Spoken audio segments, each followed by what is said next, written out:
mendengarkan penjelasan dari Bu Hasra tentang cara menyusun visi misi. Untuk itu saya persilakan Bu Hasra menjelaskan.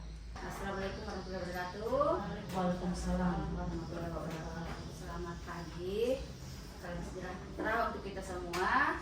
Kali ini kita akan membahas di komunitas belajar kita kali ini akan membahas tentang cara menyusun visi misi sekolah melalui tahapan pendekatan Bagja.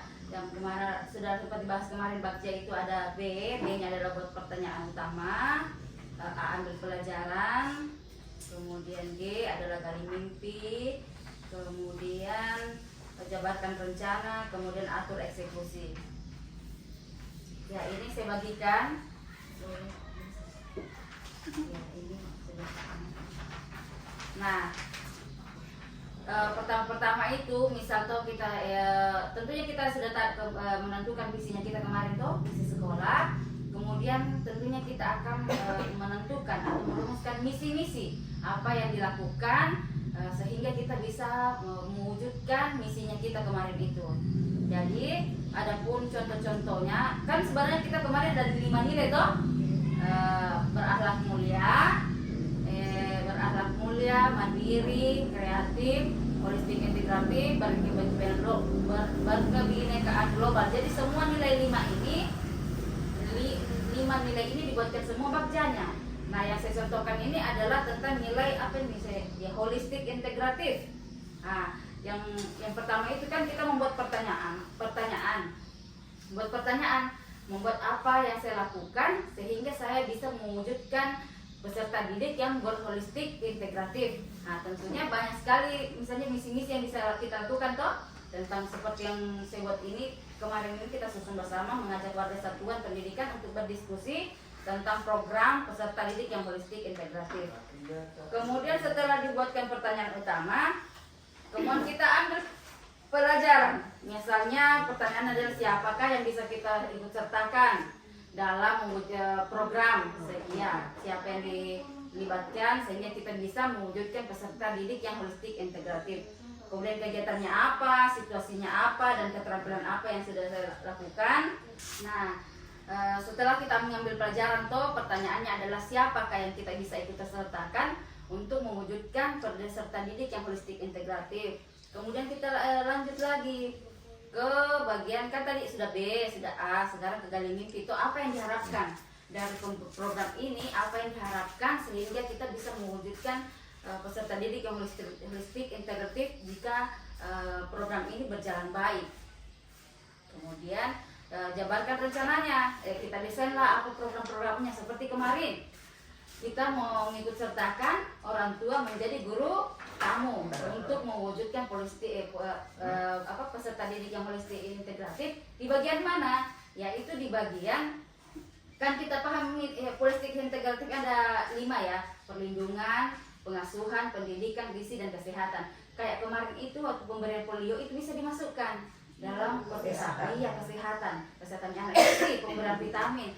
Kemudian program kita selama ini yang memberikan makanan tambahan kan itu juga termasuk, itu program-program kita. Kemudian tentang menginput anak-anak, identitas anak di BOP, Dapodik itu termasuk dalam identitas anak. Itu juga pemenuhan. Iya, itu juga adalah pemenuhan untuk mewujudkan visi, mewujudkan anak yang holistik integratif.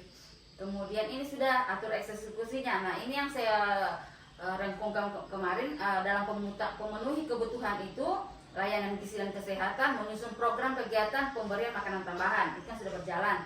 Kemudian berkolaborasi dengan pihak puskesmas terkait pemenuhan vitamin, itu juga sudah dilakukan kemarin toh. Kemudian memberikan layanan pemantauan pertumbuhan dan perkembangan anak, itu kan kita lakukan. Itu karena itu masukkan juga di Dapodik, berat badan, badan. Ya, kemudian menerapkan perilaku hidup bersih dan sehat melalui pembiasaan cuci tangan, sudah membuang sampah pada tempatnya atau menyediakan tempat sampah dalam kelas dan area bermain, itu juga sudah kita lakukan. Kemudian memantau kepemilikan identitas itu NIK. Kemudian pada layanan pendidikan dan pengasuhan, berkolaborasi dengan orang tua murid dalam program tamu kelas. Nah, sehingga pembelajarannya kita, pendidikannya anak kita dari sekolah berlanjut di rumahnya. Kemudian perlindungan kan ada pembentukannya kita kemarin tim PPK. Iya, PPK. Nah, jadi menurutnya saya tentang nilai holistik integratif ini sudah kita penuhi. Nah, sama halnya dengan yang lain itu, nilai mandiri. Kita susun lagi, apalagi program-program yang kita lakukan untuk menciptakan anak yang bisa mandiri ini. Kemudian nilai berkebinekaan global, apa yang kita lakukan. Programnya kemarin ini saya masukkan adalah ikut serta di kemarin itu 17 Agustusan. Nah, itu kan itu salah satu program yang bisa kita lakukan untuk mewujudkan anak-anak yang berkebinekaan global. Kemudian kan berkebinekaan global kan bisa dalam kebiasaan, tidak ada perbedaan, tidak mesti harus ada program-programnya, tetapi semacam kebiasaan dalam kelas, dalam lingkungan sekolahnya kita itu bisa kita lakukan. Nah, itulah yang intinya yang saya ingin bagi pemahaman pada teman-teman dan ibu kepala sekolah, bahwa untuk menyusun misi-misi itu kita menggunakan tahapan bagja ini. Nah, supaya memudahkan kita untuk mencari misi. Karena kenapa? Kita akan menyusun sebuah pertanyaan, siapa yang saya libatkan ini? Siapa yang akan membantu saya? Atau bagaimana? Atau situasi bagaimana yang saya bisa manfaatkan untuk mewujudkan visinya saya. Jadi gampang. Jadi kalau kita menggunakan bagja ini tentunya akan memudahkan kita ya. Jadi terima kasih atas kehadirannya kali ini. Semoga kedepannya kita akan membahas lagi terkait materi-materi KSE tentang pemanggilan keputusan seorang pemimpin pembelajaran. Baik, wabillahi taufiq wal hidayah. Assalamualaikum warahmatullahi wabarakatuh. Waalaikumsalam.